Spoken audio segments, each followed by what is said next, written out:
So welcome back, and today, as you can see if you know the movements, this is a Smith alarm movement, or a Smith's alarm, generic 30-hour alarm movement. And I've been experimenting with some stuff. First of all, right, this is out of its case because I used this clock for parts until I actually found parts. The parts that I took from it, I actually found all of these, so I can rebuild it as it was. But before I started to put the alarm back in again, I haven't done that yet. I reassembled it as a time-only clock, which is just the same without the alarm in it, and discovered something pretty interesting. I'm pretty sure I'm not the first person to have done this or found this out, because I bet every single person around the country who's been repairing these alarm clocks probably been doing it for a very, very long time and have probably come across this themselves. However, I don't know if you're used to how these things look, but usually the great wheel is on that side. And I've got something very interesting happening here, because I've taken the balance wheel and pallet out at the moment to let it down, so I can disassemble it again. And I'll just show you what they usually look like. I'll use this one because I don't need to undo any nuts to get it out. Yeah, usually the time train spring is on the right from the back, and the alarm is on the left. Now, what's interesting about the Smith's alarm movements, I don't know if there's an intentional feature for a mechanical point of view or just the aesthetics of it, but the distance between the centre arbor and the great wheel arbor is exactly the same, pretty much, as the distance between the centre arbor and the alarm great wheel. So yeah, that's pretty interesting. I don't know what the purpose of that is. Maybe there were some models where they were specially adapted to have the winding on the other side, or it was so we could do what I'm going to do in this episode.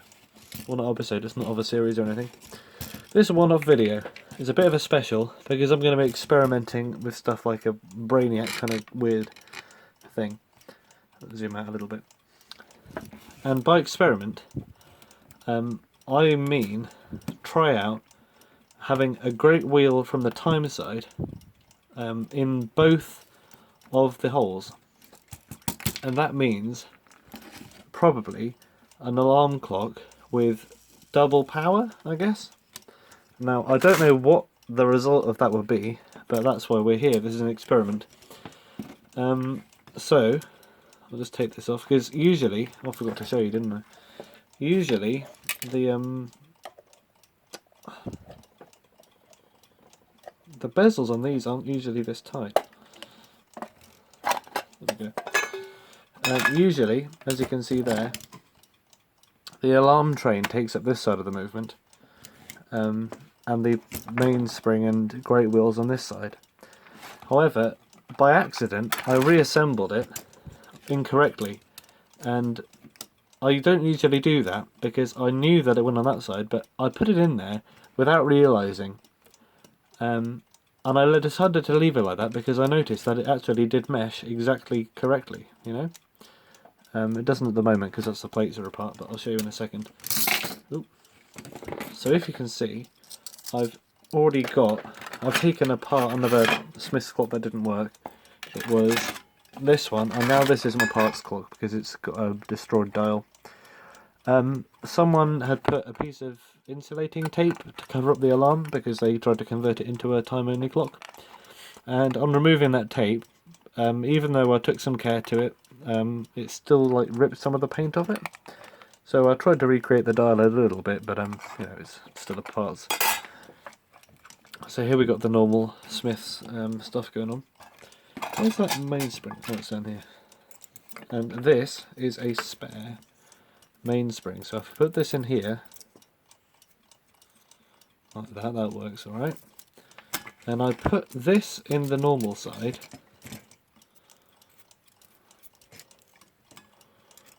Like that.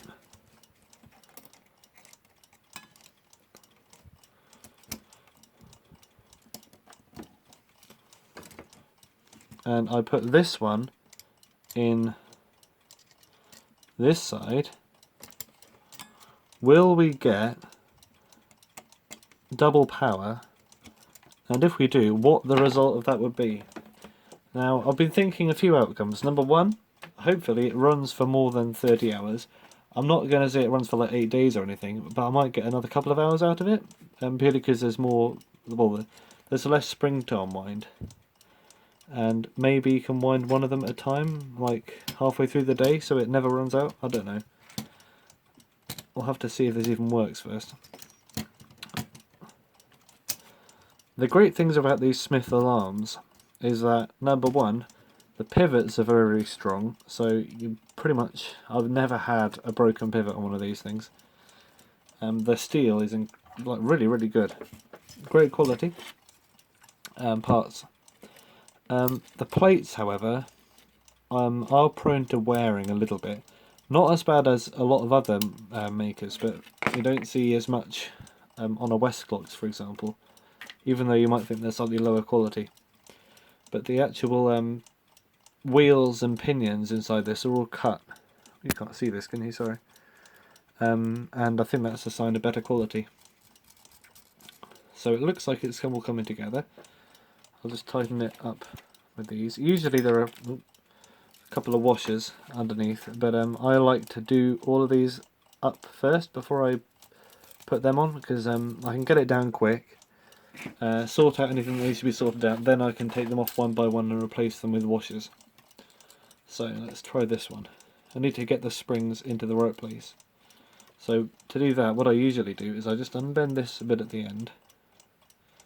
You can either start them out with them in the same position, in the normal position with that looped around the thing, but it's a bit of a pain. Well, it looks like there's power getting into it, that's one thing.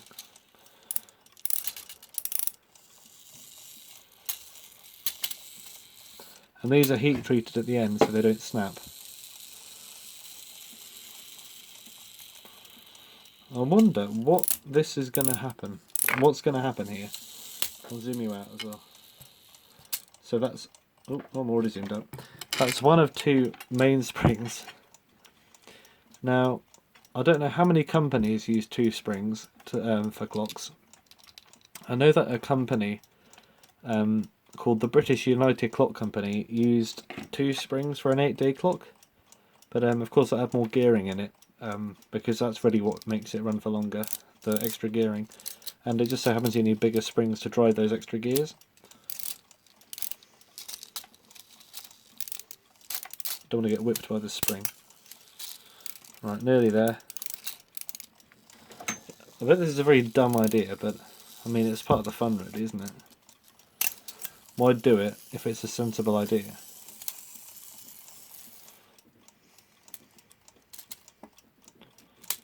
Right, okay, we got two mainsprings in here. Let's wind them both up. Actually, I'm going to put the... Yeah, this is already running at quite a pace. The thing is, if this works, if they're not both wound up to the same amount, you'd think that they'll be fighting each other, trying to unwind or something, I don't know. Because this is fully unwound and it can't go anymore, then probably the force of this one is just going to be counteracted by the fact that this has already gone past its limit and it's just going to be adding tension to it. Let's see in a minute. So I'll put the pallet in, which I forgot. Sorry, you can put these in last. Which one's better? It's got this one or this one? No, this one's much better. The other one's covered in nasty stuff. I used the alarm parts out of this one to fix the green time cal, because I prioritised this one because it looks like the best condition. 1959 this time cal here. Absolutely pristine. Now it works very well as well. So I thought this deserved a repair more than this one did, because it's just in worse condition. But at least it's got a dial compared to the blue one. So I'll put this in there, make sure there's no hair inside it. And then I'll do this one up as well. This is probably going to be worse on the mechanism because it's not used to the stress and it'll probably wear out. So this is only a temporary experiment I'm doing here. Then I'll just go back to normal and put the alarm in. But I think we'll get a good kick out the balance wheel.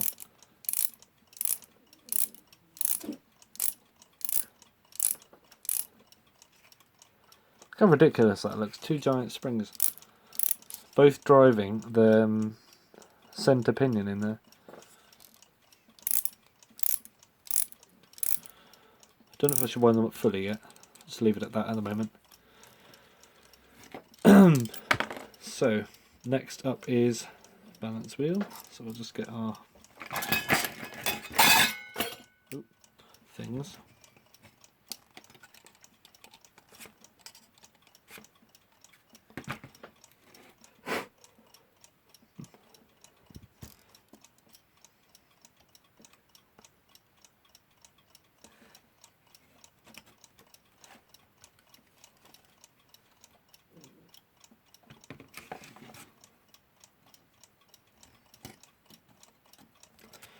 Alright, just doing it up.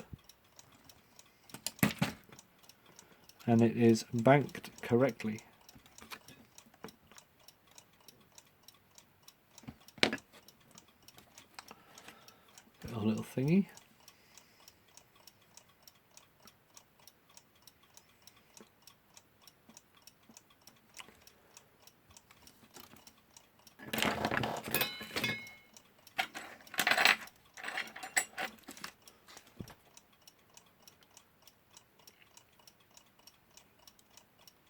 Oh, I forgot to put it in the regulator, didn't I?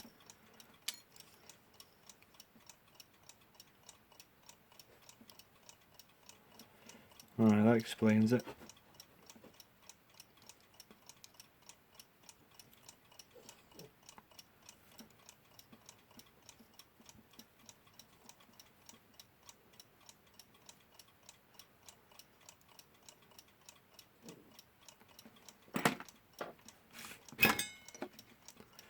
Alright, won't be a second.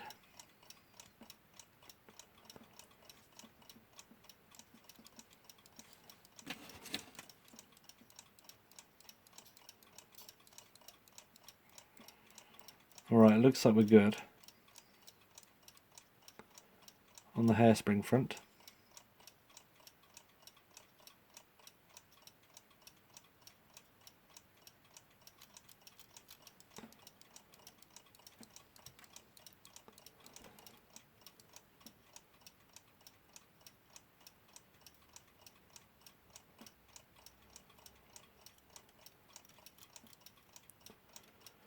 Alright, let's tighten it up.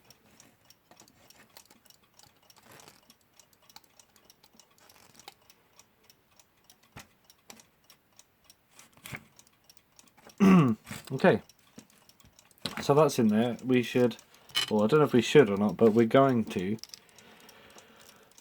wind it up all the way and see how it performs. Double power, Smith alarm, or just Smith 30-hour clock.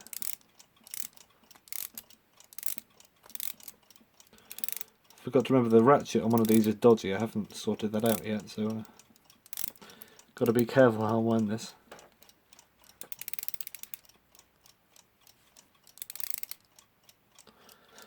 Alright, that's one. Now for the other one.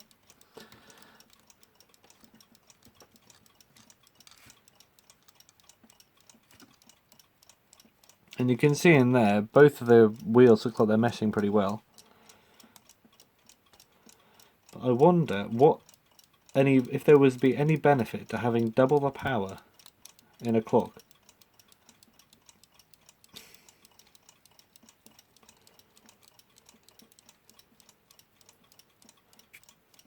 Probably won't run at the right time.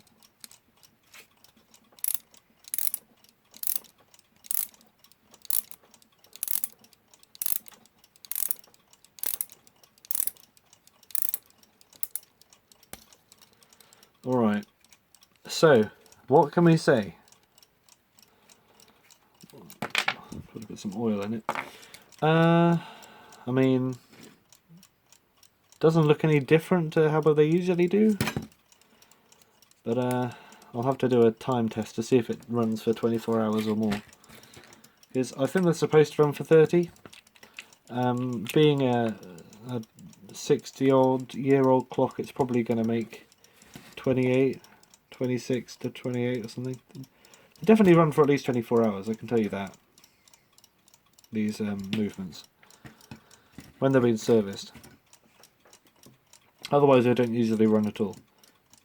These movements do die with a bit of dirt.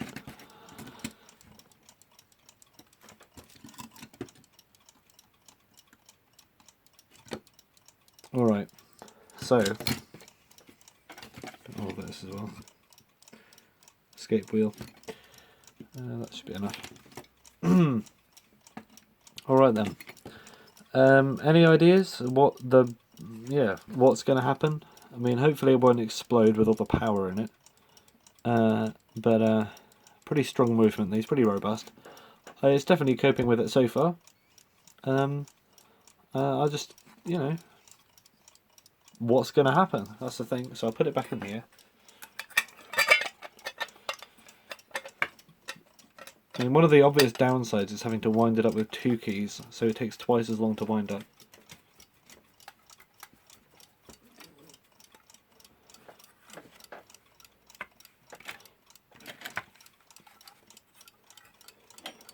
Where's our thing? Don't know. Grab an spares box. I'll probably put it in there by accident.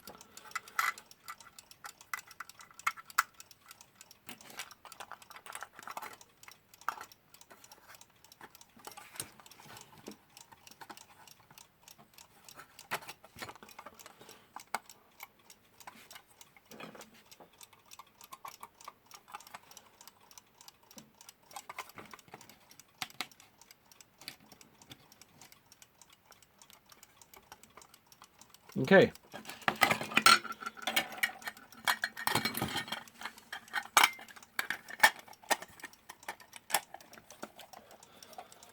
Set this to the right time, which is 9, oh, not even 9, 10 to 9.